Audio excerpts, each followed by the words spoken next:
شفا حق سے دلوائے گا مدنی ماحول، تمہیں صحت و عافیت ہوگی حاصل، تم اپنا کے دیکھو ذرا مدنی ماحول۔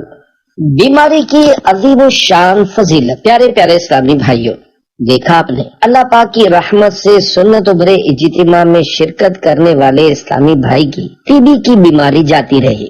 ہم اللہ پاک سے عبادت پر قوت حاصل کرنے کے لیے صحت کے طلبگار ہیں، تاہم اگر کوئی بیماری ہو بھی جائے تو ہمت نہ ہاریے، صبر کرتے ہوئے بیماری پر ملنے والے ثواب آخرت پر نظر رکھیے۔ چنانچہ حضرت انس بن مالک رضی اللہ عنہ سے روایت ہے کہ تمام نبیوں کے سرور دو جہاں کے تاجور صلی اللہ علیہ وآلہ وسلم نے فرمایا، جب مسلمان کسی جسمانی بیماری میں مبتلا ہوتا ہے تو فرشتے کو حکم دیتا ہے تو اس کی وہی نیکیاں لکھ جو یہ پہلے کیا کرتا تھا، اگر اسے شفا دیتا ہے تو دھو دیتا ہے اور پاک کر دیتا ہے، اور اگر اسے موت دیتا ہے تو بخش دیتا ہے اور رحم فرماتا ہے۔ عارضی آفت دنیا سے تو دل ڈرتا ہے، ہائے بے خوف عذابوں سے ہوا جاتا ہے۔ یہ تیرا جسم جو بیمار ہے تشویش نہ کر، یہ مرض تیرے گناہوں کو مٹا جاتا ہے۔ اصل برباد کن امراض گناہوں کے ہیں، بھائی کیوں اس کو فراموش کیا جاتا ہے۔ صلو علی الحبیب صلی اللہ علی محمد۔ راستے کا حق نمبر دو، تکلیف دہ چیز دور کرنا۔ کانٹے دار شاخ ہٹانے والے کی مغفرت ہو گئی۔ اسی رسالے کے صفحہ نمبر 1 پر دی ہوئی بخاری شریف کی حدیث پاک راستوں میں بیٹھنے کے حقوق میں مذکور حق نمبر 1 نگاہیں نیچی رکھنا کے متعلق نیکی کی دعوت کے ڈھیروں مدنی پھول حاضر کیے گئے۔ اب اسی روایت میں بیان کردہ راستے کا حق نمبر 2 تکلیف دہ شے دور کرنا کے ضمن میں نیکی کی دعوت کے کچھ مدنی پھول پیش کیے جاتے ہیں۔ سماعت فرمائیے۔ یقیناً مسلمانوں کی راہوں سے تکلیف دہ چیز دور کرنے کی بڑی فضیلت ہے۔ چنانچہ دعوت اسلامی کے مکتبۃ المدینہ کی کتاب جنت میں لے جانے والے اعمال صفحہ 623 پر فرمان مصطفیٰ صلی اللہ علیہ وآلہ وسلم ہے، ایک شخص کسی راستے سے گزر رہا تھا، اس نے اس راستے پر ایک کانٹے دار شاخ پائی تو اسے راستے سے ہٹا دیا۔ اللہ پاک کو اس شخص کا یہ عمل پسند آیا اور اس بندے کی مغفرت فرما دی۔ سبقت رحمتی علی غضبی، یعنی میری رحمت میرے غضب سے بڑھ کر ہے۔ سبقت رحمتی علی غضبی، تو نے جب سے سنا دیا یا رب، آسرا ہم گناہ گاروں کا اور مضبوط ہو گیا یا رب۔ راستے سے تکلیف دہ چیز ہٹانے کا ثواب۔ حضرت ابو درداء رضی اللہ عنہ سے روایت ہے، جس نے مسلمانوں کے راستے سے ایذا پہنچانے والی چیز ہٹا دی، اس کے لیے ایک نیکی لکھی جائے گی، اور جس کے لیے اللہ پاک کے پاس ایک نیکی لکھی جائے تو اللہ پاک اس نیکی کے سبب اسے جنت میں داخل فرما دے گا۔ راستے کی تکلیف دہ چیزوں کی نشاندہی۔ پیارے پیارے اسلامی بھائیوں، مسلمانوں کی راہ میں ایسا روڑا پتھر وغیرہ ہو جس سے ٹھوکر لگ سکتی ہو، یا ٹوٹے ہوئے کانچ پڑے ہوں جس سے کسی کا پاؤں زخمی ہو سکتا ہو، یا سڑک پر کیلے، پپیتے یا آم وغیرہ کے چھلکے کسی نے پھینکے ہوں جس سے آدمی پھسل کر گر سکتا ہو، یہ اور اسی طرح کی ایسی چیزیں رضا الہی کی نیت سے ہٹا دینا کار ثواب ہے۔ اسی طرح سرے راہ گڑھا ہو یا گٹر کا ڈھکن کھلا ہو تو ممکنہ صورت میں اس کا بھی مناسب بندوبست کر دینا چاہیے۔ کھلے گٹر تو اس قدر خطرناک ہوتے ہیں کہ بعض اوقات بچے وغیرہ اس میں گر کر مر جاتے ہیں۔ جہاں لوہے کے ڈھکن چوری ہونے کا خطرہ ہو وہاں سیمنٹ کے ڈھکن لگانا مناسب ہے۔ ہر شخص کو چاہیے کہ جو چیزیں دوسروں کے لیے تکلیف دہ ہوں، مثلا چھلکے، گندگی وغیرہ، راستے میں نہ پھینکے۔ اگر اپنے گھر کا گٹر بھر گیا، گندا پانی گلی میں آ گیا یا گندے پانی کا باہری پائپ ٹوٹ گیا، اس طرح کے مسائل فوراً حل کر لینے چاہیے۔ نیز کپڑے وغیرہ بھی دھو کر گھروں کے برآمدے میں اس طرح نہ سکھائے جائیں کہ راہ گیروں پر پانی ٹپکے۔ کسی کے گھر کے آگے اس طرح کچرا ڈالنا کہ اسے تکلیف پہنچے یہ گناہ ہے۔ حقوق عامہ تلف کرنا، مثلا محفل نعت، چوک اجتماع یا کسی طرح کی دینی یا دنیاوی تقریب کے لیے عام گزرگاہوں کا راستہ بند کر دینا ناجائز و گناہ ہے۔ اسی طرح چیزیں بیچنے کے لیے ٹھیلا یا بستہ اسٹال لگا کر یا قصدن گاڑی پار کر کے کسی کے گھر، دکان یا راہگیروں کا راستہ تنگ کر دینا بھی شرعاً جائز نہیں۔ ہاں، کسی نماز میں مسجد بھر گئی اور باہر صفیں بنا دی گئی یا جنازے کے جلوس کی وجہ سے راستہ گھر گیا، یہ گناہ نہیں۔ اسی طرح حاجیوں کی رخصت و استقبال کے جلوس اور جلوس میلاد میں بھی حرج نہیں۔ مسلمان کی راحت کا سامان کیجئے، یوں خود پر راہ خلد آسان کیجئے۔ صلو علی الحبیب صلی اللہ علی محمد۔ راستے کا حق نمبر 3، سلام کا جواب دینا۔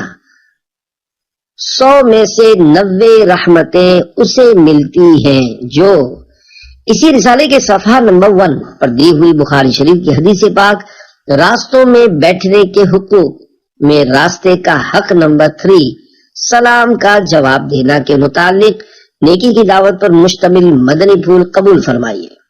جب کوئی مسلمان سلام کرے تو اس کا جواب فوراً اور اتنی آواز سے دینا واجب ہے کہ سلام کرنے والا سن لے۔ سلام و ملاقات کی بڑی فضیلت ہے۔ فرمان مصطفیٰ صلی اللہ علیہ وآلہ وسلم ہے، جب دو مسلمان ملاقات کرتے ہیں اور ان میں سے ایک اپنے ساتھی کو سلام کرتا ہے تو ان میں سے اللہ پاک کے نزدیک زیادہ محبوب یعنی پیارا وہ ہوتا ہے جو اپنے ساتھی سے زیادہ گرم جوشی سے ملاقات کرتا ہے۔ پھر جب وہ مصافحہ کرتے یعنی ہاتھ ملاتے ہیں تو ان پر 100 رحمتیں نازل ہوتی ہیں۔ ان میں سے 90 رحمتیں سلام میں پہل کرنے والے کے لیے اور 10 مصافحہ یعنی ہاتھ ملانے میں پہل کرنے والے کے لیے ہیں۔ فرمان مصطفیٰ صلی اللہ علیہ وآلہ وسلم ہے، جب دو مسلمان ملاقات کے وقت آپس میں مصافحہ کرتے ہیں تو ان دونوں کے جدا ہونے سے پہلے ہی ان کی مغفرت ہو جاتی ہے۔ حضرت علامہ مولانا عبدالرؤف مناوی رحمت اللہ علیہ اس حدیث پاک کے الفاظ جب دو مسلمان ملاقات کے وقت آپس میں مصافحہ کرتے یعنی ہاتھ ملاتے ہیں کے تحت فرماتے ہیں، یعنی مرد مرد سے یا عورت عورت سے ہاتھ ملاتے ہیں۔ تیری رحمتوں پہ میں قربان یا رب، میرے بال بچے میری جان یا رب۔ پیارے پیارے اسلامی بھائیوں، ہر مسلمان کو عموماً سلام و جواب سلام اور مصافحہ کرنے یعنی ہاتھ ملانے کی سعادت ملتی رہتی ہے۔ آئیے نیکی کی دعوت کا مزید ثواب لوٹنے کے لیے اس بارے میں دعوت اسلامی کے مکتبۃ المدینہ کے رسالے 101 مدنی پھول سے کچھ مہکے مدنی پھول چننے کا شرف حاصل کرتے ہیں۔ پیش کردہ ہر مدنی پھول کو سنت رسول مقبول پر محمول نہ فرمائیے، ان میں سنتوں کے علاوہ ہو سکتا ہے بزرگان دین رحمت اللہ علیہم سے منقول مدنی پھول کا بھی شمول ہو، جب تک یقینی طور پر معلوم نہ ہو کسی عمل کو سنت رسول نہیں کہہ سکتے۔ السلام علیکم کے 11 حروف کی نسبت سے سلام کے 11 مدنی پھول۔ نمبر 1، مسلمان سے ملاقات کرتے وقت اسے سلام کرنا سنت ہے۔ اسلامی بہنوں نیز محارم کو سلام کریں۔ نمبر 2، مکتبۃ المدینہ کی کتاب بحر شریعت 1332 صفحات جلد 3 صفحہ 459 پر لکھے ہوئے جزیے کا خلاصہ ہے۔ سلام کرتے وقت دل میں یہ نیت ہو کہ جس کو سلام کرنے لگا ہوں اس کا مال اور عزت و آبرو سب کچھ میری حفاظت میں ہے اور میں ان سے کسی چیز میں دخل اندازی کرنا حرام جانتا ہوں۔ نمبر 3، دن میں کتنی ہی بار ملاقات ہو، ایک کمرے سے دوسرے کمرے میں بار بار آنا جانا ہو، وہاں موجود مسلمانوں کو سلام کرنا کار ثواب ہے۔ نمبر 4، سلام میں پہل کرنا سنت ہے۔ نمبر 5، سلام میں پہل کرنے والا اللہ پاک کا مقرب یعنی نزدیکی پانے والا بندہ ہے۔ نمبر 6، سلام میں پہل کرنے والا تکبر سے بھی بری یعنی آزاد ہے، جیسا کہ میرے مکی مدنی آقا پیارے پیارے مصطفیٰ صلی اللہ علیہ وآلہ وسلم کا فرمان باصفا ہے، پہلے سلام کہنے والا تکبر سے بری ہے۔ نمبر 7، سلام میں پہل کرنے والے پر 90 رحمتیں اور جواب دینے والے پر 10 رحمتیں نازل ہوتی ہیں۔ نمبر 8، السلام علیکم یعنی تم پر سلامتی ہو کہنے سے 10 نیکیاں ملتی ہیں، ساتھ میں ورحمت اللہ اور اللہ کی رحمت ہو بھی کہیں گے تو 20 نیکیاں ہو جائیں گی، اور وبرکاتہ اور اس کی برکتیں ہوں شامل کریں گے تو 30 نیکیاں ہو جائیں گی۔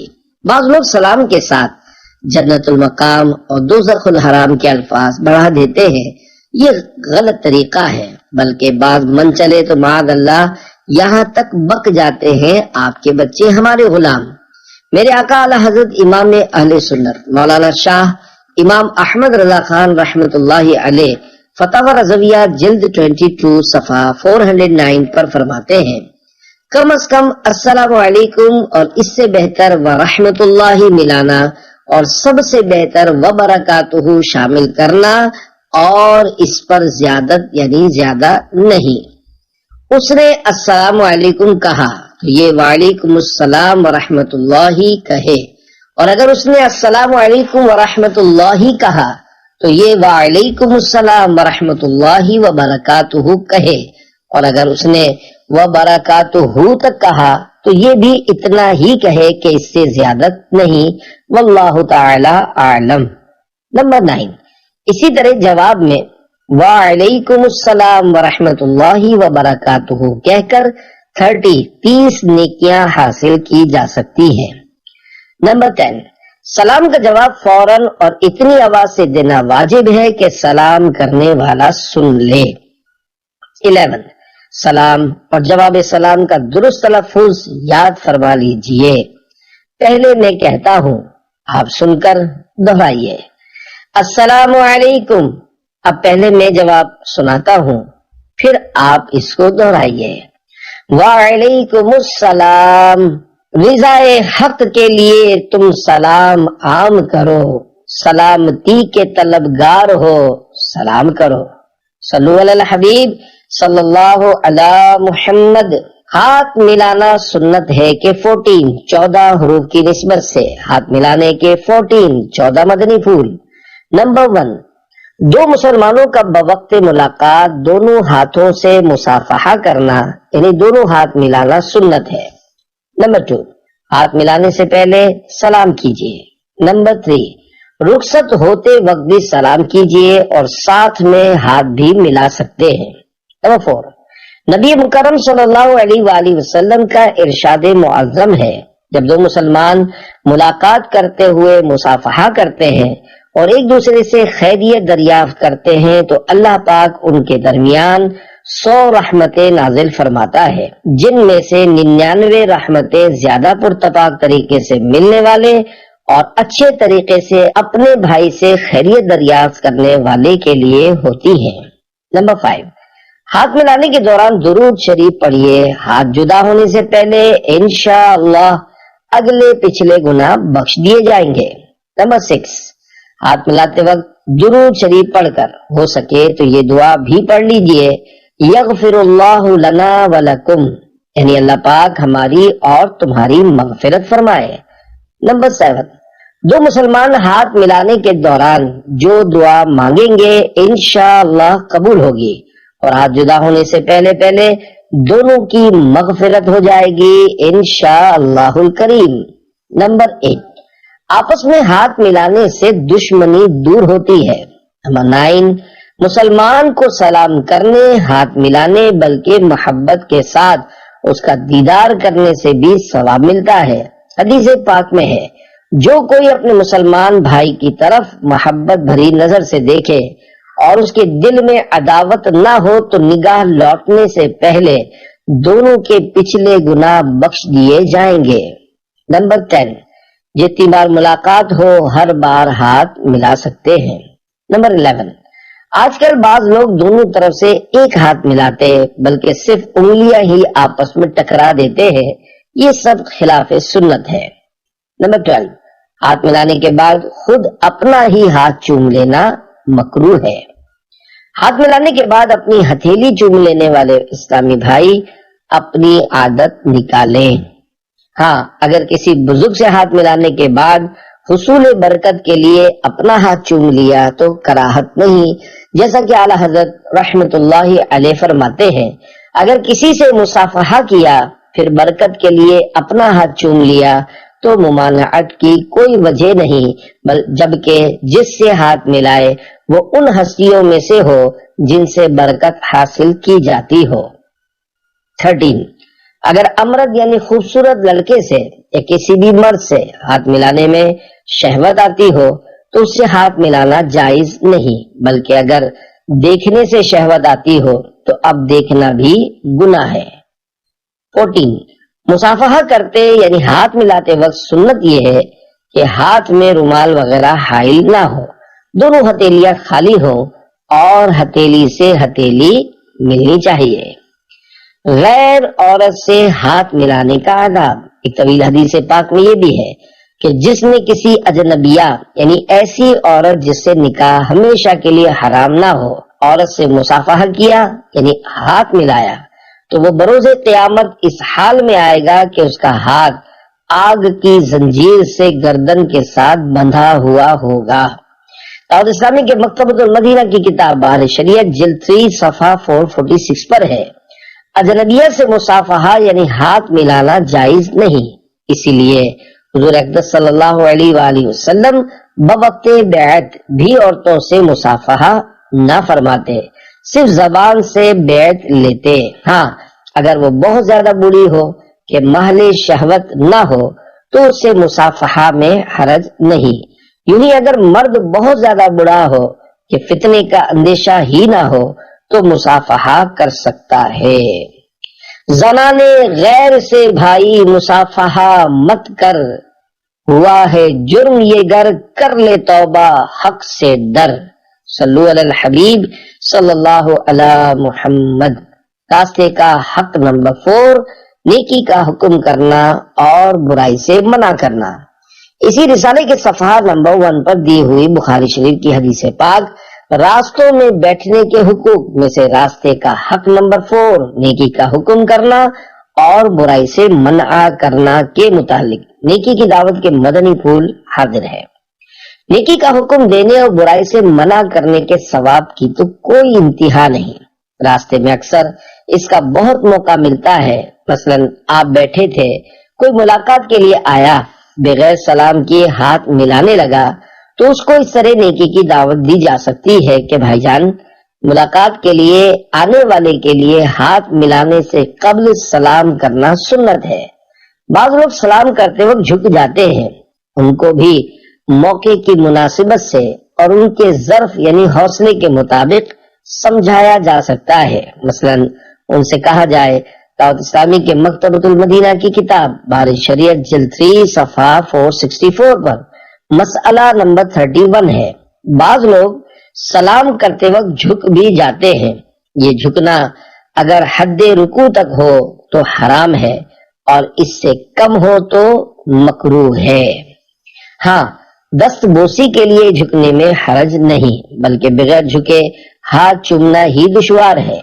اس کی نیکی کی دعوت کا احسن طریقہ یہ ہو سکتا ہے کہ آپ کے پاس مدنی بیگ اور اس میں مکتبۃ المدینہ کے دیگر رسالوں کے ساتھ ساتھ 101 مدنی پھول نامی چند رسائل بھی موجود ہوں اور آپ اسی رسالے میں سے نکال کر یہ مدنی پھول دکھا دیں۔ ظاہر نصیب دکھانے کے بعد اچھی نیتوں کے ساتھ وہ رسالہ ہی اس ملاقاتی کو تحفے میں پیش کر دیں۔ جی ہاں، اچھی نیتیں تو ہر کام سے قبل کرنی ہی ہوں گی، اگر ایک بھی اچھی نیت نہ ہوئی تو ثواب نہیں ملے گا۔ مثلا رسالہ دیتے وقت بھی نیت کر لیجئے کہ رضا الہی کے لیے تحفہ پیش کر کے ایک مسلمان کا دل خوش کر رہا ہوں۔ اگر بغیر اچھی نیت کے نیکی کی دعوت دیں گے، انفرادی کوشش کریں گے، سنتیں بتائیں گے، سنتوں بھرے اجتماع اور مدنی قافلوں میں سفر کی دعوت دیں گے، نیک اعمال کی ترغیب دلائیں گے، ثواب نہیں ملے گا۔